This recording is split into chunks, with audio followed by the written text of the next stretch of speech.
Kehidupan Edis memang bak dihantam petir. Tiba-tiba saja ia menjadi tersangka kasus pencucian uang yang dilakukan Ferry.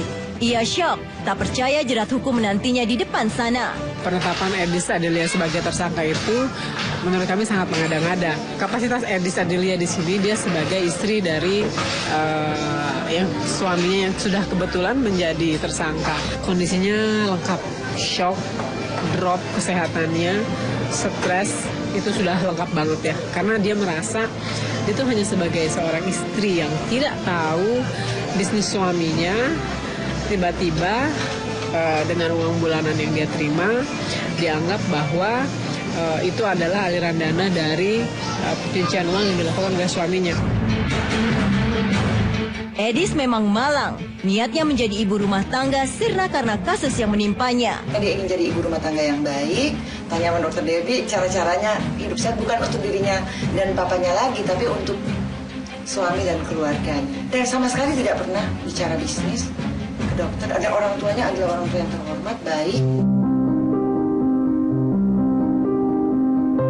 Sebagai seorang ibu rumah tangga, Edis memang menerima nafkah dari Ferry sang suami.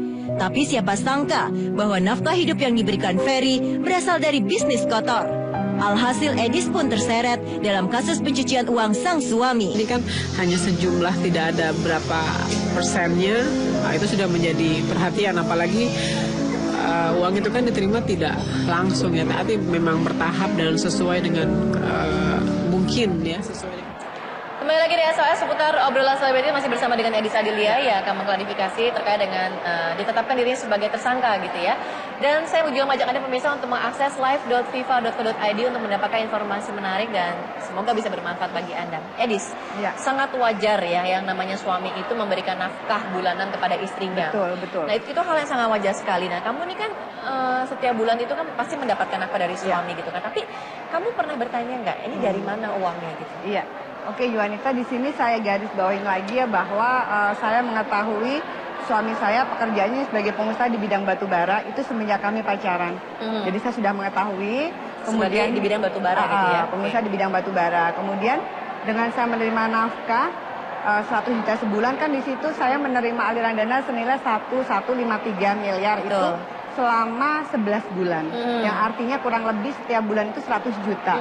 Dan menurut saya itu suatu kewajaran ketika suami saya nafkah 1 juta sebulan itu wajar karena mengingat suami saya adalah pengusaha di bidang batu bara, seperti itu. Betul. Nah mungkin kalau suami saya pegawai negeri ya Yuanita ya, suami saya PNS ataupun suami saya aparat negara yang sudah jelas gajinya sekian, kemudian pertanggungan-tanggungan misalkan 30, saya menerima 100. Nah saya kayaknya patut mencurigai. Betul. Nanya sekarang saya ini uang dari mana gitu. Nah kalau kasus saya ini kan adalah dari awal saya sudah mengetahui pekerjaan suami saya dan juga itu 1,153 itu selama 11 bulan. Itu akumulasi ya? Akumulasi. Okay. Dan itu nafkah suami perlu digarisbawahi di sini adalah nafkah suami terhadap istri yang mana tiap bulan saya pergunakan untuk keperluan rumah tangga dari gaji pembantu, gaji sopir, terus kemudian belanja sembako, terus kemudian uang bensin, saya berobat dan juga beli furniture dan juga untuk biaya berobat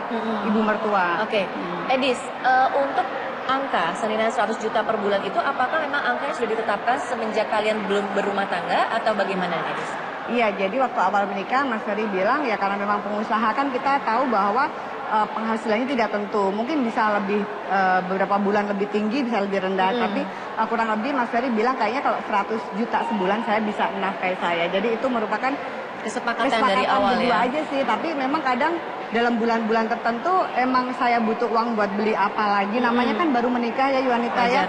Saya baru 8 bulan menikah.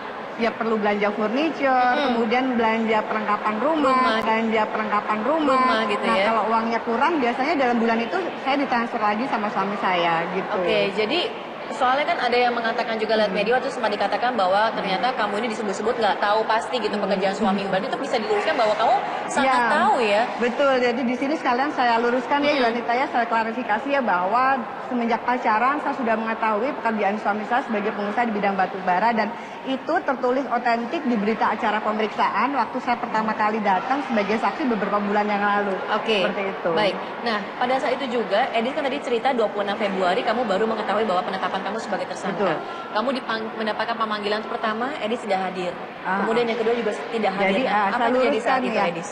Yang pertama karena memang saya kondisinya sakit, saya ada surat izin dari dokter untuk beristirahat 3 hari kan. Sakit apa, Edis? saat Waktu itu saya kondisi saya drop secara psikis dan psikologis ya. Shock gitu ya? Saya shock, saya sampai lemes nggak bisa ngapa-ngapain dan saya kan ada mah akut sama ada liver dan itu ketika saya ngedrop seperti itu penyakit saya itu kambuh. Oke. Nah kemudian saya datang hari Jumat saya tidak datang waktu pemanggilan. Kedua? Nah, pemanggilan pertama. pertama, oke. Nah, pemanggilan itu hanya 2 kali saya garis bawain.